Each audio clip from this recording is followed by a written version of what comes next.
आज मैं आपको बताऊंगा कि अमराज़ क़ल्ब में जब हार्ट अटैक होता है तो उस वक़्त अलामात क्या होती हैं और उससे पहले जो एंजाइना उसमें क्या फ़र्क है, एंजाइना और हार्ट अटैक में क्या फ़र्क है, और इसके मतलब मैं आपको आज ब्रीफ़ करूंगा कि जैसे कि आप जानते हैं कि मैं हूं doctor Raja Mehdi Hasan, senior consultant cardiologist Benazir Bhutto hospital और get well hospital G10 Markaz Islamabad में। मैं शाम को अपने प्राइवेट पेशेंट देखता हूं और ई बॉक्स के रेफरेंस से मैं आपसे हमेशा मुखातिब होता हूं और आज भी उसी रेफरेंस से आपसे बात करूंगा। इसी चैनल को आपने सब्सक्राइब भी करना है और जितना हो सके इसको शेयर भी करना है। अमराज़ क़ल्ब के मुतल्लिक मैं आपको आज बताऊंगा कि एंजाइना और हार्ट अटैक में क्या फ़र्क है। एंजाइना का मतलब होता है कि जब मरीज़ कहता है कि मैं चलता हूँ तो मुझे सीने में दर्द होता है, जब रुक जाऊँ तो मुझे आराम आ जाता है। इसका मतलब है कि दिल की जो नालियाँ हैं, दिल की जो शरियानें हैं वो तंग होना शुरू हो जाती हैं। तो ये स्टार्ट ऑफ द डिजीज़ होता है, इसको कहते हैं इस्केमिक हार्ट डिसीज़, जिसको हम एंजाइना आम लैंग्वेज में कहते हैं। और मरीज़ को जब आराम आ जाता है बैठने से, इसका मतलब है कि ये दिल की बीमारी शुरू हो चुकी है। और जो हार्ट अटैक है उसमें मरीज़ कहता है कि मुझे सीने में शदीद दर्द हो रहा है। इसको टिपिकल सिम्टम्स होते हैं, यानी कि सीना पकड़ के बैठ जाता है बंदा, उसमें साथ घबराहट हो रही है, साथ पेल्पिटेशन हो रही है, साथ उसकी धड़कन दिल की तेज़ हो गई है और इतना शदीद दर्द होता है कि मरीज़ कहता है कि मैं गया। यानी कि एक आम आदमी भी उसको देखे, एक लेमैन भी देखे तो वो भी समझ जाता है कि इस बंदे को कोई हार्ट अटैक हुआ है। वो भी बल्कि अक्सर मरीज़ के जो अटेंडेंट होते हैं वो जब हमारे पास दे के आते हैं तो कहते हैं डॉक्टर साहब अटैक हो गया, यानी उनको भी अंदाज़ा हो जाता है कि कुछ सीरियस काम हुआ है। साथ कई दफ़ा मरीज़ के वॉमिटिंग हो रही है, साथ नौजिया हो रहा होता है, दिल की ख़राब हो रहा होता है। तो मरीज़ यानी कि जिस तरह एक मछली को दरिया से आप निकालते हैं तो वो तड़प रही होती है, इस तरह मरीज़ तड़प रहा होता है और कहता है कि मैं गया, यानी उस इतना शदीद दर्द हो रहा होता है। ये सिर्फ यकीन जानिए कि वो बंदा ही बता सकता है कि जिस बंदे पे बीती होती है या जिस बंदे को दर्द हो रहा होता है कि उसके साथ क्या। तो उसके बाद हम साथ जो दूसरे अलामात होती हैं, जिससे मैंने बताया कि साथ वोमिटिंग है, पेल्पिटेशन है, साथ है, ऐसे मरीज़ को फिर हम कंफर्टेबल करते हैं। ये टिपिकल प्रेजेंटेशन होती है। एक चीज़ होती है जिसको हम कहते हैं एटिपिकल प्रेजेंटेशन, ये वो अक्सर इग्नोर हो जाती है और मिसडायग्नोज हो जाती है, बल्कि अक्सर डॉक्टर्स भी उसको पहचान नहीं पाते। जो अक्सर हमारे जनरल प्रैक्टिशनर भाई जो प्रैक्टिस कर रहे होते हैं वो लोग, उनको भी अंदाज़ा नहीं होता कि वो क्या होता है कि कई दफ़ा मरीज़ कहता है जी मरीज़ मेरे बाएं बाजू में दर्द हो रहा है या दाएं बाजू में दर्द हो रहा है या पेट में दर्द हो रहा है, तो लोग उसको इग्नोर करते हैं। ये एटिपिकल प्रेजेंटेशन होती है। मरीज़ के एक बाजू में दर्द हो रहा है, हम फ़ौरन ECG कराएंगे, पता चला कि हार्ट अटैक हुआ है। या right side of the arm में पेन हो रहा है, ये बाजू से लेके यहाँ तक दर्द हो रहा है। तो या कई दफ़ा मरीज़ कहता है कि मुझे घबराहट हो रही है, डॉक्टर साहब दर्द नहीं और घबराहट, वो मरीज़ की जब ECG कराते हैं पता चलता है हार्ट अटैक हो गया। इसी तरह कई दफ़ा मरीज़ हमारे पास प्रेजेंट करते हैं साथ उल्टियाँ और दिल ख़राब हो रहा होता है, उसकी जब ECG करते हैं तो पता चलता है हार्ट अटैक हो गया। कई दफ़ा मरीज़ यहाँ पेट में दर्द हो रहा होता है, यहाँ पे पेट में दर्द हो रहा होता है तो अक्सर इग्नोर करते हैं लोग मैदे की दवाइयाँ दे रहे होते हैं, उसको इंजेक्शन लगा रहे होते हैं मैदे की बीमारी वाले, या कैप्सूल दे रहे होते हैं, मरीज़ ठीक नहीं हो रहा था। जब अल्टीमेट हमारे पास आता है तो हम जब देखते हैं, जब ECG कराते हैं पता चला ये तो हार्ट अटैक की वजह से इसको मैदे का दर्द हो रहा है।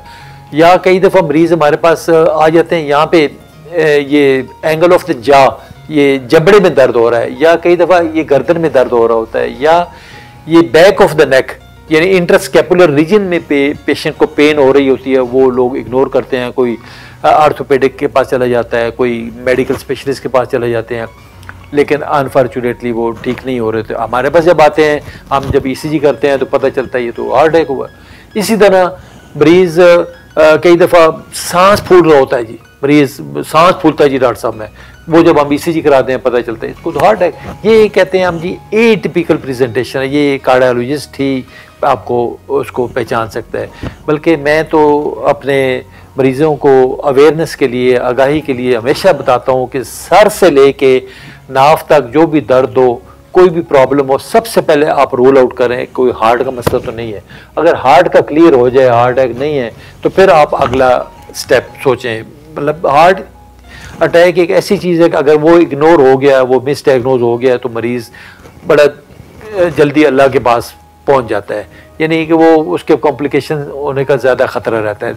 लेकिन अगर वो मैदे का मसला है या कोई तकलीफ है, पट्टों का दर्द है, चलें कोई बात नहीं, अगर वो मिस डायग्नोज हो भी गया तो उसकी कोई वो हार्म नहीं, कोई वो उसका वो आप वो कर नहीं सकते। तीसरी जो प्रेजेंटेशन है जो मैं हमेशा कहता होता हूँ वो होती है complication of MI, complication of heart attack के साथ पेशेंट प्रेजेंट करते हैं।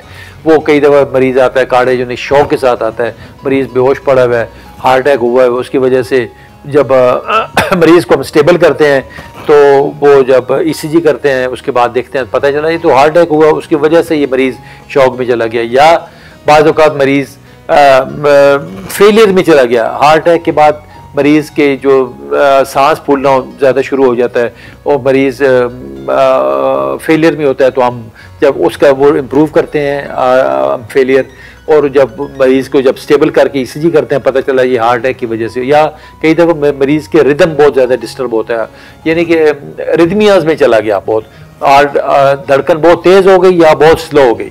जब मरीज़ थोड़ा स्टेबल करके हम प्रॉपर ECG करते हैं पता चलता है हार्ट अटैक की वजह। तो ये एक ऐसी प्रेजेंटेशंस हैं, एक ऐसी अलामात हैं जो अक्सर मिसडायग्नोज होते हैं। तो हमेशा, बल्कि मैं समझता हूँ कि सबसे पहले सर से लेकर नाफ तक, जिस तरह मैंने बताया, दर्द हो, घबराहट हो, सांस फूले, तो हमेशा कोशिश करें कार्डियोलॉजिस्ट के पास जाएं, अपना प्रॉपर स्क्रीनिंग कराएं, प्रॉपर चेकअप करवाएं, ताकि कोई चीज़ मिस ना हो, ताकि प्रॉपरली आप डायग्नोज हो जाएं, आपके मैनेजमेंट हो जाएं। जब तशखीस हो जाएगी तो फिर इलाज आसान हो जाए। तो वो मैं समझता हूँ कि कार्डियोलॉजिस्ट ही आपको एक अच्छा रहनुमाई कर सकता है, और इस कोशिश करें कि अपने कार्डियोलॉजिस्ट के इन टच रहें, और इन अलामात की सूरत में अपना रूटीन चेकअप भी करवाते रहें।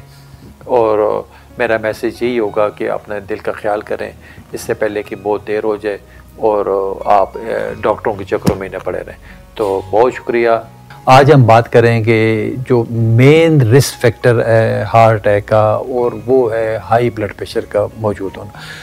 बल्कि हर बंदे को समझ आनी चाहिए कि हाई ब्लड प्रेशर, जिसको हम हाइपरटेंशन कहते हैं, वो डिसीज़ है, और इसका इलाज, प्रॉपर इलाज ज़रूरी है, जो सिर्फ़ और सिर्फ आपका कार्डियोलॉजिस्ट ही आपको एडवाइस कर सकता है। 95% लोग ऐसे हैं जिनमें without any cause blood pressure चल रहा होता है, मतलब मुख्तलिफ फैमिलीज़ में चल रहा होता है, लेकिन उसका इलाज इंतहाई ज़रूरी होता है। हाइपरटेंशन, यानी हाइपरटेंशन हुआ नहीं है, होने का चांस है, होने का ख़तरा मौजूद है।